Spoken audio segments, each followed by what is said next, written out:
Welcome to Suman TV. Punganur రాజకీయాలు ఎప్పుడూ ప్రత్యేకమే. అక్కడ గొడవలు జరగాలన్నా ప్రతిపక్షం అవసరం లేదు, గొడవలు చేయాలన్నా ప్రతిపక్షం అవసరం లేదు. ఎందుకంటే అధికార పార్టీలో ఉన్న గొడవలు జరుగుతాయి, ప్రతిపక్ష పార్టీలో ఉన్న గొడవలు జరుగుతాయి. ఇందుకు నిదర్శనంగా ఇటీవల తిరుపతిలో జరిగిన తెలుగుదేశం పార్టీ కార్యకర్తల సమావేశంలో ఇరు వర్గాలు గొడవ పడ్డాయి. అసలు ఆ గొడవ ఎందుకు జరిగింది, గొడవ జరగడానికి గల కారణాలు ఏంటి అనేసి ప్రస్తుతం పొంగనూరు తెలుగుదేశం పార్టీ నాయకులు లక్ష్మణ్ రాజు మనతో ఉన్నారు. ఆయన అడిగి మరిన్ని విశేషాలు తెలుసుకుందాం. సార్ నమస్తే. నమస్కారం, చెప్పండి సార్, పొంగనూరులో అసమ్మతి జ్వాలలు తెలుగుదేశం పార్టీలో చాలా ఉన్నట్లున్నాయి. పొంగనూరులో అసమ్మతి అనేదే లేదండి. ఏదో మొన్న తిరుపతిలో ముగ్గురు కార్యకర్తలు చిన్న వివాదం అయిందే తప్ప అసమ్మతి అనేది లేనే లేదండి. పొంగనూరు గ్రూపులు చాలా గ్రూపులు ఉన్నట్లున్నాయి. మీది ఒక గ్రూపు, మసూద్ నాయుడు ఒక గ్రూపు, చల్లా బాబురెడ్డి ఒక గ్రూప్ అనేదే లేదండి. తెలుగుదేశం పార్టీలో తెలుగుదేశం అనేది ఒకే గ్రూప్. ఏదో మన కార్యకర్తలు ఇద్దరు ముగ్గురు కొట్లాడుకున్నారే తప్ప గ్రూప్ అనేది నాకంటూ ఒక గ్రూప్ లేదండి. నేను తెలుగుదేశం పార్టీలో ఒక సామాన్య కార్యకర్తగా పనిచేస్తున్నాను. నేను ఎప్పుడు గ్రూప్ కట్టాలనుకోలేదు, గ్రూప్ కట్టను కూడా.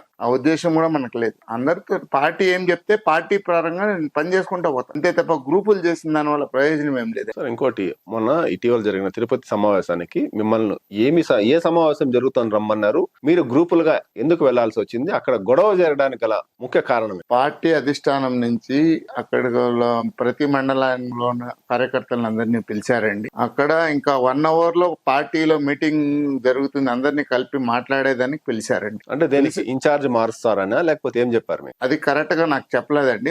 రండి మాట్లాడాలి, అందరూ కలిసి మాట్లాడాలి అని చెప్పారు. ఆ నేపథ్యంలోనే ఇక్కడ మన కార్యకర్తలు ఇద్దరు గొడవ పడినారు. ఆ గొడవ అదేం పెద్ద గొడవ ఏం కాదండి, దాన్ని ఏమి పెద్ద ఇదిగా తీసుకోవాల్సిన అవసరం లేదు. మీటింగ్ కు కూడా మీరు ఒక వర్గంగా, మసూద్ నాయుడు ఒక వర్గంగా, చల్లాబాబురెడ్డి ఒక వర్గంగా వెళ్లారు. అక్కడ గొడవ పడింది ప్రధానంగా 2 వర్గాలు గొడవ పడ్డాయి. గొడవ పడిన వ్యక్తి ఇంకొక వర్గం వ్యక్తికి తలకాయ పగలు కొట్టడం, ఇది గొడవ జరగడం లేదంటారా? వర్గాలు అనేదే లేవండి. వాళ్ళు ఏదో వచ్చారు, వాళ్ళు ఏదో మాట్లాడుకున్నారు, ఆ గలాటాలు జరిగినాయి, కొట్టుకున్నారే తప్ప వర్గాలంటే అక్కడేం లేవండి. నాకంత వర్గం అనేది తెలీదు. వర్గం కోసం మనం ఎప్పుడు వర్గం చేయాలని అనుకోని కూడా లేదు. మీరు ఇప్పుడు టీడీపీ ఇన్ఛార్జ్ రేస్ లో ఉన్నారని తెలిసింది. ఇన్ఛార్జ్ పదవి ఆశిస్తున్నారా? చూడండి, నేను ఇదివరకే చెప్పాను, నేను పార్టీ కార్యకర్తగా గత 20 సంవత్సరాలుగా పనిచేస్తున్నా. లాస్ట్ ఎలక్షన్ లో కూడా మా మండలంలో పనిచేసా. మా మండలం కూడా మెజారిటీ వచ్చింది. ఏదైనా మంచి సముచిత స్థానం కల్పిస్తే పార్టీ ఏం చెప్తే దాని ప్రకారం పనిచేస్తానే కానీ అది కావాలా నాకు ఇది కావాలా నేను ఎప్పుడు పోయి పార్టీ దగ్గర అడిగింది లేదు, మాట్లాడింది కూడా. అంటే మీరు ఇన్ఛార్జ్ పదవి కావాలని చెప్పి లేరు? ఇన్ఛార్జ్ అనేది కాదండి. నాకు ఏ పార్టీలో ఏం పదవి ఇచ్చినా కానీ పార్టీ ఏం డిసైడ్ చేస్తే దాని ప్రకారం ముందుకు నడుచుకోబోతానంటే పార్టీలో 10 మంది అడుగుతారండి ఇన్ఛార్జ్, అందరికి ఇవ్వరు కదా. ఇంకోటండి, ఇప్పుడు పొంగనూరు నియోజకవర్గంలో ఇన్ఛార్జ్ మార్పు అనేది గత 1.5 సంవత్సరంగా జరుగుతోంది. నిన్న జరిగిన సమావేశంలో కూడా అఫిషియల్ గా అయినా ఇన్ఛార్జ్ పదవి మార్పు పైన అభిప్రాయ సేకరణ కోసం కార్యకర్తను పిలిచారు. అయితే ఇన్ఛార్జ్ పదవి మార్చకూడదని చెప్పి ఒక వర్గము, మార్చాలని ఒక వర్గము గొడవ పడ్డాయి. మీరు ఏ వర్గానికి సపోర్ట్ చేశారు? అలాగే మీ కార్యకర్తలు గొడవ జరుగుతానట్లే వెళ్ళిపోయారని తెలుసు. మేమేం చెప్తున్నామంటే, మీటింగ్ పిలిచారు పార్టీ నుంచి, మీటింగ్ పోయాం. ఇక్కడ ఏదో చిన్న గలాట జరిగింది అంతే తప్ప అదేం పెద్ద వర్గాలు అయిపోయి ఏమో పొంగనూరులో ఏమో జరిగిపోయిందని అట్లేం లేదు. పార్టీ మీటింగ్ క్యాన్సిల్ అయింది, విజయవాడకు పిలుస్తామని చెప్పారు.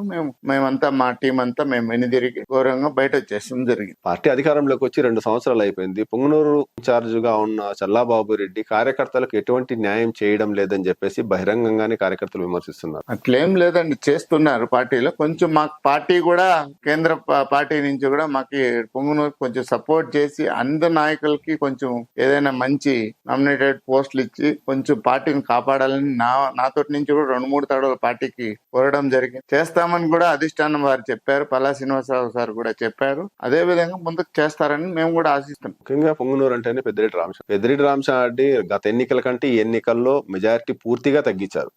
దాదాపు 5,000 చిల్లర మెజారిటీతో పెద్దిరెడ్డి రామచంద్రారెడ్డి గారు గెలిచారు. రానున్న స్థానిక సంస్థల ఎన్నికల్లో కూడా వైసీపీ హవాను తగ్గించగలుగుతారా?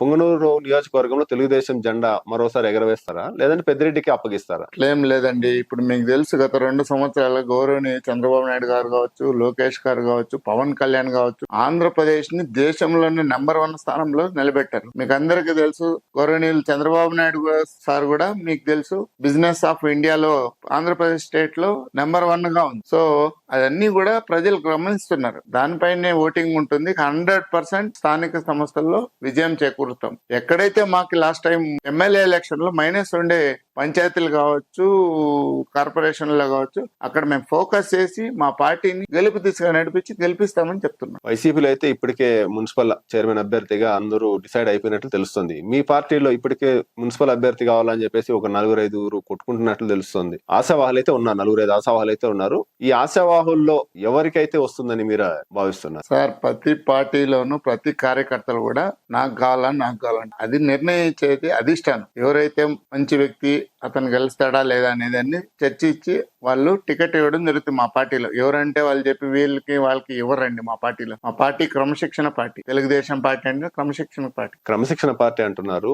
మీ పార్టీలో గొడవ పడిన వారు గతంలో అయితే వైసీపీలో అధికారంలో ఉన్నప్పుడు గొడవలు పడి కేసులు పెట్టుకొని జైలుకు పోయి వచ్చారు. తిరిగి ఇప్పుడు తిరుపతిలో జరిగిన గొడవతో మీ పార్టీ వాళ్ళపై 4 సస్పెండ్ చేయడమే కాకుండా 12 మంది పైన కేసు పెట్టారు. 12 మంది పైన కేసు పెడుతూ మీడియా పైన దాడిని కూడా, మీడియా వాళ్ళపై కూడా దాడి చేశారు. కరెక్ట్ అంటారా ఇది? తెలుగుదేశం పార్టీలో వర్గాలు లేవు, గలాట్లు జరగలేదు. ఏదో 2-3 కార్యకర్తలు కొట్టుకున్నారు. దాంట్లో భాగంగానే మీడియా వాళ్ళు పక్కలో దూరి ఏదో తగిలింది దాని వల్ల, అంతేగాని మీడియా వాళ్ళని ఉద్దేశపూర్వకంగా ఎవరిని కొట్టడం ఏం లేదండి. మీరు దాన్ని ఇది చేసుకుంటారు. అంటే ఇప్పుడు ఆల్రెడీ కొట్టారు, దెబ్బలు తగిలాయి. మీడియా వాళ్ళకు కూడా మినిస్టర్లు ఇన్ఛార్జ్ మినిస్టర్ రామప్రసాద్ రెడ్డి గారు కానీ లేదంటే బీసీ జనార్దన్ రెడ్డి గారు వచ్చారు, మీడియాకు కూడా సర్ది చెప్పారు. 2 రోజుల క్రితం చల్లాబాబు రెడ్డి గారు కూడా వెళ్లి మీడియాకి ఏదో చెప్పినట్లు తెలుసు. కార్యకర్తలు వాగ్దానంలో మీడియా పీపుల్ మధ్యలో ఎంట్రీ కావడం వల్ల అక్కడ ఏదో మీడియా వాళ్ళకి తగిలిందే తప్ప ఉద్దేశపూర్వకంగా మీడియా వాళ్ళు కొట్టడం లేదని గొడవ అయితే జరగలేదు. గొడవ ఏం జరగదు. ఇంకోటిసారి ఇప్పుడు చౌడేపల్లి అంటేనే బోయకొండలో ఇటీవల కాలంలో అవినీతి పూర్తిగా పెరిగిపోయింది. మీరు బోయకొండ చైర్మన్ రేస్ లో కూడా ఉన్నారంత. మీరు చైర్మన్ అయిన తర్వాత మొదటిగా ఏ అంశం పైన చర్యలు తీసుకో బోయకొండలో? సార్, బోయకొండ గంగమ్మ టెంపుల్ మీకు తెలుసు అందరికి. ఆ టెంపుల్ లో ఎక్కడ గాని ఏం అవినీతి ఏం జరగల. ఏదో సన్నపుట్ట ఎవరో కార్యకర్తలు ఎవరైనా చేసుకుంటారు, అది దాన్ని అన్ని కంట్రోల్ చేస్తాం, ఏం ప్రాబ్లం. ఫైనల్ గా సార్, ఇప్పుడు పొంగనూరు నియోజకవర్గంలో ఈసారి తెలుగుదేశం పార్టీ ఇన్ఛార్జిగా బీసీ నేతకి ఇవ్వాలని చెప్పేసి ఇప్పటికే పలువురు కార్యకర్తలు డిమాండ్ చేశారు, నాయకులు డిమాండ్ చేస్తున్నారు. ఆ బీసీ కార్యకర్త మీరా అంటారా? బీసీ కార్యకర్తలు చాలా మంది ఉన్నారండి పొంగనూరులో. అది దాన్ని నాకే ఇస్తారా ఇంకోరు ఇస్తారా అనేది కాదు. ఆడ పార్టీ అన్ని వైబిలిటీస్ చెక్ చేసి అతను అందరినీ కలుపుకొని పోతాడా, ఎట్లా చేస్తాడు అన్ని పార్టీ ఆలోచన. మా గౌరవనీయులు చంద్రబాబు నాయుడుకి ఎవరికి ఇస్తే వాళ్ళకి పనిచేస్తారు. బీసీ నేత అంటే ఇప్పుడు ముఖ్యంగా పొంగనూరు నియోజకవర్గంలో గతంలో వెంకటరామరాజు గారు పనిచేశారు. ఆ తర్వాత అదే ఫ్యామిలీ నుంచి ప్రముఖంగా మీ పేరు వినిపిస్తోంది. మీకు పార్టీ ఒకవేళ ఇన్ఛార్జ్ ఇస్తే పార్టీ పటిష్టతకు, గ్రూప్ తగాదాలకు ఎటువంటి చర్యలు తీసుకు? పార్టీ ఏదైనా నిర్ణయం తీసుకొని నాకు అవకాశం కల్పితే నేను అందరినీ కార్యకర్తలను కలుపుకొని విజయం దిశగా పనిచేస్తానే తప్ప గ్రూపులు కట్టాలా, మన పార్టీని ఓడితే మా ప్రధాన అంశం ఏమండి రామచంద్రారెడ్డిని ఓడించాలా, పొంగనూరులో టీడీపీ జెండా. గ్రూపులు కట్టుకుని ప్రయోజనం ఏమండి నాకు? నేను గెలవాలని అందరినీ కలుపుకొని పనిచేస్తానే తప్ప గ్రూపులు కట్టనండి. గ్రూపులు అంటే నాకు సంబంధమే లేదు. గ్రూపులు ఎప్పుడు చేంజ్ కూడా చేయం. చౌడేపల్లిలో కూడా మీకు యాంటీగా గువ్వల రమేష్ రెడ్డి అనే వ్యక్తి ఏదో ఉన్నారని చెప్పి అతనికి మీకు పడడం లేదని. యాంటీ ఏముందండి, మాకేమన్నా ఆసు తగాదులు ఉన్నాయా? నేను పార్టీలో పనిచేస్తాను, అతను పార్టీలో పనిచేస్తారు. రేపు పార్టీలో అందరూ ఏం చెప్తే చేసుకొని పోతా ఉంటాం. అంటే ఇటీవల తగాదాలు ఎందుకండి, మాకేం తగాదాలు? ఇటీవల కాలంలో మీరు మహానాడు ఒక చోట ఏర్పాటు చేస్తే ఆ రమేష్ రెడ్డి అనే వ్యక్తి ఇంకో చోట మహానాడు ఏర్పాటు చేశారని చెప్పి కూడా తెలుసు. ఒకటండి, మహానాడు నిర్ణయించమని పార్టీ ఆఫీస్ నాకు చెప్పారు. ఎక్కడైతే మేము పార్టీ డిసైడ్ చేసిందో అదే ప్లేస్ లోనే మహానాడు మేము నిర్వహించామే తప్ప మేమేమో పార్టీకి వ్యతిరేకంగా ఎక్కడ గానీ, నేను పార్టీకి వ్యతిరేకంగా ఎక్కడ పనిచేయడం లేదు. పార్టీ ఏం చెప్తే అక్కడే నేను చేశామే తప్ప వేరే జగల చేయడం.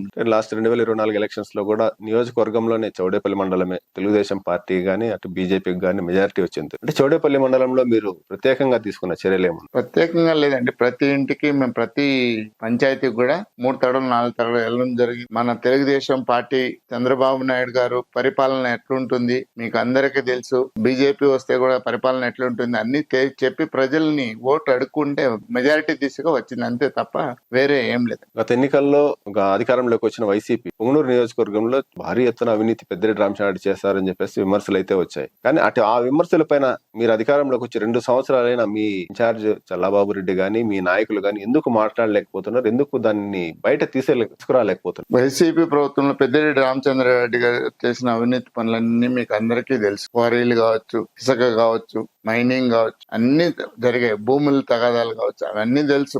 మదనపల్లిలో ఫైల్ కాల్చడం కూడా మీకు అందరికీ తెలుసు. అవన్నీ ఎంక్వైరీ దిశగా నడిపిస్తున్న పార్టీ నడిపిస్తున్న అధిష్టానం నడిపిస్తుంది. నాకు తెలిసింది ఏమంటే పొంగనూరు టీడీపీలో ఉన్న నాయకులు నాయకులు కొద్దిమంది పెద్దిరెడ్డి రామచంద్రతో కలిసిపోయి ఎటువంటి గొడవలు లేకుండా చేసుకుంటున్నారు అని చెప్పేసి తెలుస్తోంది. అట్లంతా ఏం లేదు, అట్లా వాళ్ళు ఎవరు లేరు మా పార్టీలో, నిజంగా లేరంటారా? 100% లేదండి. అయితే ఆయన పైన ఎందుకు విమర్శలు చేయడం లేదు, ఎందుకు ప్రెస్ మీట్లు పెట్టడం లేదు? అట్లేం లేదండి, ఆ సమయం వచ్చినప్పుడు ఆయన మాట్లాడతాం మేము అందరం. ఇప్పుడు పుంగనూరులో తరచూ టీడీపీలో గొడవలు జరుగుతున్నాయి. దీని వల్ల పార్టీ క్యాడర్ గానీ పార్టీ గ్రామ స్థాయిలో గానీ డ్యామేజ్ అవుతుంది. దీన్ని ఏ విధంగా మీరు చూస్తున్నారు? ఒక ఇద్దరు కార్యకర్తలు కొట్లాడుకున్నంత మాత్రాన పుంగనూరు కాన్స్టిట్యున్సీ అనేది చాలా పెద్దదండి. ఒక ఇద్దరు కార్యకర్తలు కొట్లాడుకున్నంత మాత్రాన పార్టీకి ఏమి లాస్ లేదండి. నియోజకవర్గంలో మళ్ళీ ప్రశాంత వాతావరణం అదే తెలుగుదేశం పార్టీలో రావాలంటే ఇన్ఛార్జ్ మార్పు తప్పనిసరిని మీరు భావిస్తున్నారు? అట్లా ఎలా అనుకుంటామండి, ఇప్పుడు నియోజకవర్గంలో పార్టీ అధిష్టానం నెక్స్ట్ పిలిచి అందరినీ కలిపి పనిచేయమని చెప్తారు కాబట్టి అదే విధంగా మేము అందరూ పనిచేస్తాం.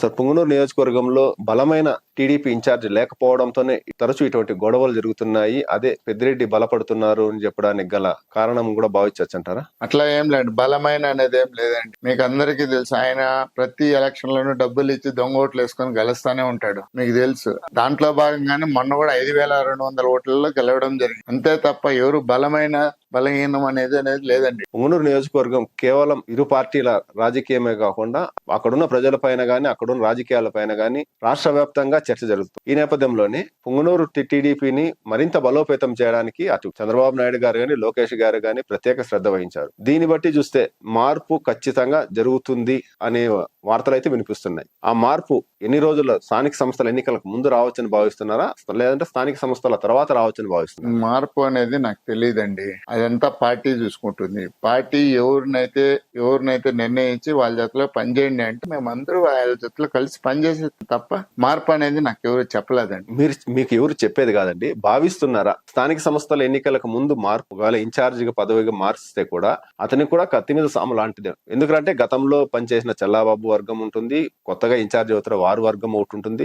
ఈ రెండు వర్గాలు కలుపుకొని స్థానిక సంస్థల ఎన్నికల్లో విజయం సాధించాలంటే చాలా కష్టం. అవన్నీ ఊహాగానాలే అండి, అవన్నీ అధిష్టానం నిర్ణయం చేస్తుంది. నిర్ణయం చేసినాకనే తెలుస్తుంది. అందుకు ముందు నేను ఎందుకు చెప్తాను, నాకేం సంబంధం, వాళ్ళు మార్చరు నేను ఎందుకు చెప్తాను? అది ఇదండి గత వారంలో తిరుపతిలో జరిగిన టీడీపీ గొడవకు సంబంధించి తెలుగుదేశం పార్టీ పుంగనూరు నాయకుడు లక్ష్మణ్ రాజు ఇచ్చిన వివరణ. సార్ నమస్తే అండి, థ్యాంక్ యూ. నమస్కారం.